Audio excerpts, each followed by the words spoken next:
Chapter 5 The Star Map. Later, they went to the studio with the telescope. There were drawings of symbols Isabel somehow felt familiar with. I know those symbols, she said. Don't ask me how, because I don't have the answer for that, but I do, she added.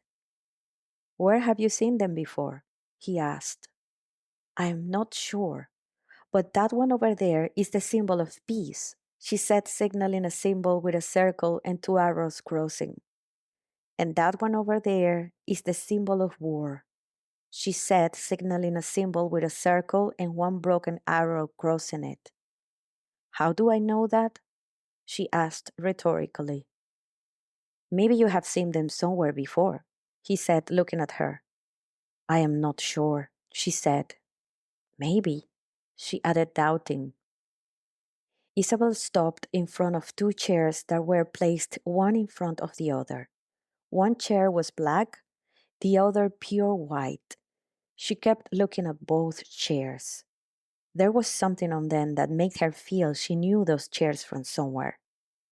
She was standing in front of the chairs, just wearing one of Alex's shirts, opened in the front, her hair messy, and she was barefoot.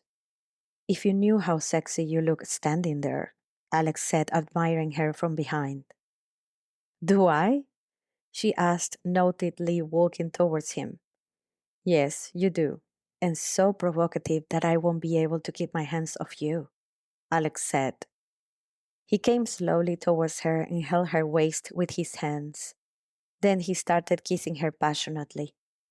You are my addiction, he said while kissing her. I love to feel your hands all over my body, she said. I love touching you, Alex said. As they kissed, Isabel caught a glance of the telescope sitting in the middle of the room. Is that telescope looking at something in particular? It's really massive. You must be a huge fan of astronomy, she said. Come, let me show you, Alex said while removing his hands off her body and holding her hand to take her where the telescope was. Have a look there, he said. Isabel sat on the floating chair adapted to the telescope. Alex looking at her bare legs and biting his lower lip. She then looked through the telescope for a long time.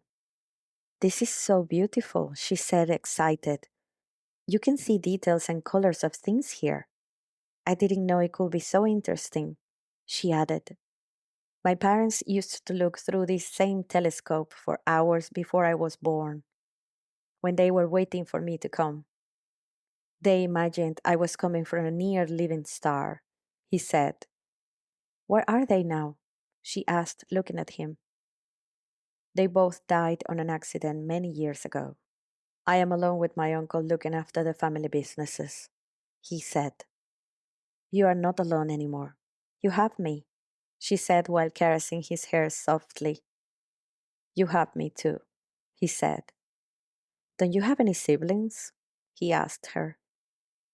No, I was kind of a miracle baby for my parents.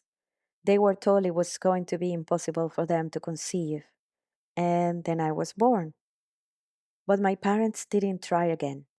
They said I brought them enough happiness already, she said. I am sure you did. You are so special and a good girl. I am very sure they feel proud of you, he said. Yes, except now that I'm sure they will kill me for not going home since last night, she said. They know you are here with me. I'm sure they know you are safe, he said. Now, should I take you to the gala? He asked while giving her a kiss on her forehead. My dress is back home, she said. It is here now. I have sent Philip to get it from your home. Your mom sent it. Of course, I could have gotten you a new one, but this is the one your friends chose for you. I am sure they are expecting to see you wearing it. So do I, he said. My mom sent me the dress without complaining? Honestly, this is so unlike her. And she's okay with me going with you? She asked, amazed. Apparently so, he said, smiling. Would you mind if I phone them quickly? She asked. Not at all. You can use that phone over there, he said, signaling a phone placed on top of a desk. She headed to the phone, and he left to allow her some privacy while she was talking to her parents. Mom, it's me, Isabel. I'm sorry I haven't been home since last night. I am still at Alex's, and she was explaining, and her mother interrupted. Honey, don't worry. We know you're well and safe. That's the most important thing for us. Alex is a gentleman. He phoned us last night to let us know you were going to spend the night, Claire said. Isabel could hear her mother getting ready for the gala. She heard the sound of her hand trying to hold the phone steady while changing her earrings. I thought you were upset with me for staying on a stranger's house the first night, she said. Honey, Alex is not a stranger. We met him yesterday, and I like him. He's looking after you, isn't he? Claire asked inquisitively. Yes, he is. He even made breakfast for me, she said. We were watching a movie together and I fell asleep, Isabel explained. Life is short, and sometimes we spend most of our life worrying about things that shouldn't matter. Society states things that do not work for some people. You shouldn't care about what anybody says. If you're happy, then that's what matters. We're happy with your happiness, Claire said. He asked me to come and live with him, Isabel said. And what did you say? Claire asked. I've just met him. I'm going to med school soon, and I wasn't planning on having a relationship with anyone. I said I will think about it, Isabel said. And what do you really want to do? Claire asked her, now completely focused on her daughter's answer. I love him, Isabel said.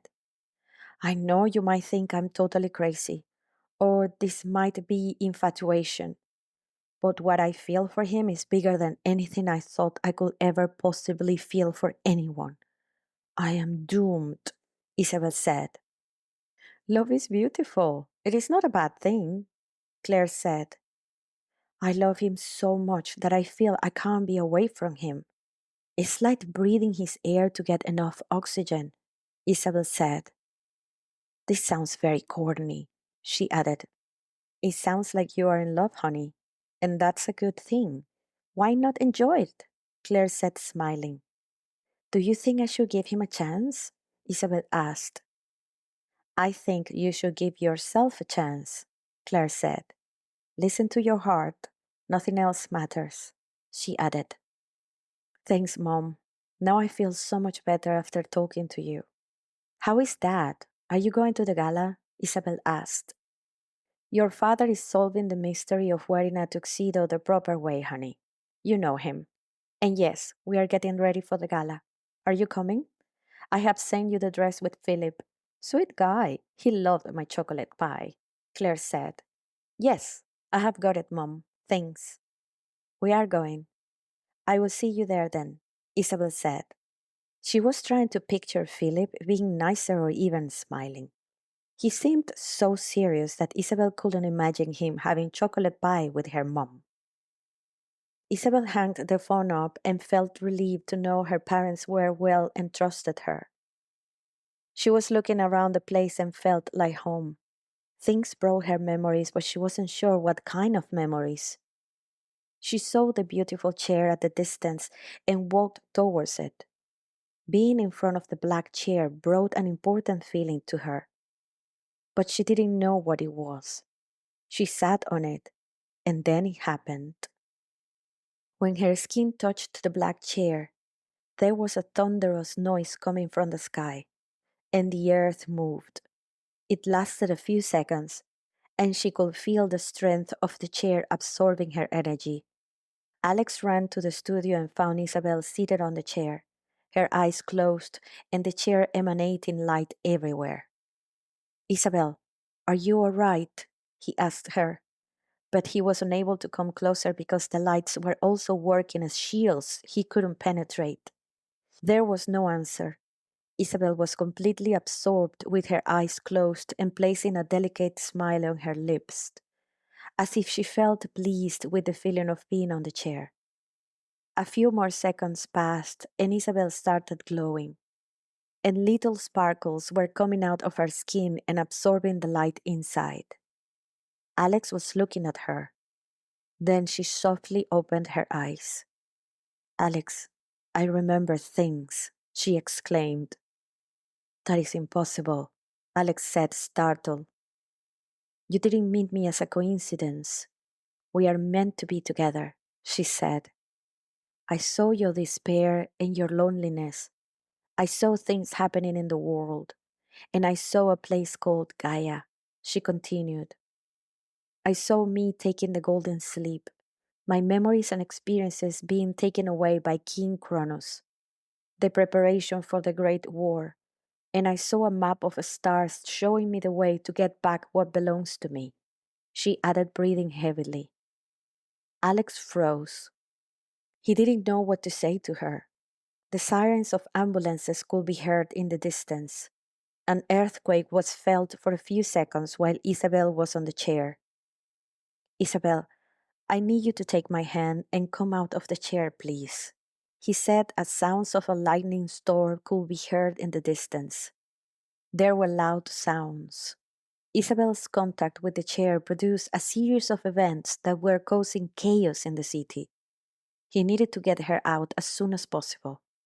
He could feel the earth starting to move again. I am the future queen. There is sadness and injustice. I feel the pain and sorrow you have felt. You need to hear me out now. I see a map of stars. Find the Cappadocian star, Zagreus, Isabel said, and her voice started to fade. Please, Isabel, take my hand, he said, extending his hand to reach hers carefully. She took his hand and he got her out of the chair. Then her body collapsed, and he placed her on the long sofa. Alex rushed to make contact with Orpheus, but the phone was already ringing. Zagreus, are you all right? Orpheus asked. The measurements are huge. Something happened on Earth. Several tectonic plates moved at the same time, and the signal we received went through the roof. Did you find Isabel? He asked. Yes, she's right here with me, Zagreus said. Is she all right? Orpheus asked, intrigued. She was, until a few seconds ago when she sat on the black chair, Zagreus said. Her chair? I don't understand, Orpheus said. When she sat there, all the events started, and she's saying she remembers things. She even mentioned Gaia, the Golden Sleep, the Great War, and a map of stars where I need to look for her memories and experiences, Zagreus said. She even called me Zagreus, he added. That's not possible. She doesn't remember anything. Chronus has all the memories and experiences, Orpheus said. I know that, but she remembers, Zagreus said. She shouldn't remember unless, oh my God, for the 1,000 universes. Orpheus interrupted himself. What? Zagreus asked. Unless she has angel blood running through her veins, Orpheus said. But she's a pure god. She has god blood running through her veins, Zagreus said. Yes, I know, Orpheus said. Let me do some research and I will be in touch. What did she say about the star map? He asked. To look for the Cappadocian star, Zagreus replied. Cappadocian? It can't be. Impossible, Orpheus exclaimed. I know. Just do your research, please, and let me know, Zagreus said. Is she safe now? Orpheus asked. Yes, she is here with me, and I won't let anything happen to her, Zagreus said while looking at Isabel's body motionless on the sofa. All right, because I'm also getting other measurements. Something else is approaching Earth, Orpheus said. Yes, I know exactly who is coming, Zagreus replied. And please do not let her get on that chair again, Orpheus demanded. Zagreus was caressing Isabel's hair and her eyes were closed. Someone knocked on the door in the studio. It was Philip. Are you both all right? Philip asked. Yes, we are, thanks. Please safeguard the place. We may have to face an event. Alex said while holding Isabel to take her to the room. Understood, Philip said and left.